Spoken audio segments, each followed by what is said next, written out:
বিচারিক প্রক্রিয়ার সাথে নির্বাচনের কোনো সম্পর্ক নেই বলে মন্তব্য করেছেন বিএনপির স্থায়ী কমিটির সদস্য আমির খসরু মাহমুদ চৌধুরী।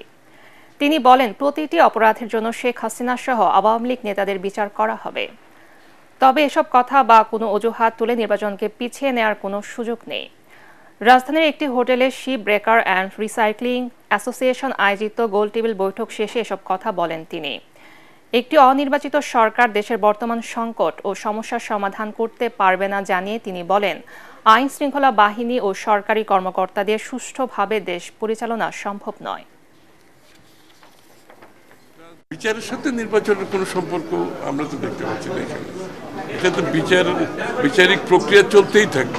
শেখ হাসিনার বিচারের পরে তো বিচারিক প্রক্রিয়া থেমে যাবে তা তো না, তারপরেও তো বিচার আছে, আরো লোকের বিচার আছে, হাসিনার তো বিচার আছে। আজকে এটার জন্য হবে না নির্বাচন, কালকে আরেকটার জন্য হবে না, পরশু আরেকটার জন্য, কত কথাই তো শুনতেছি।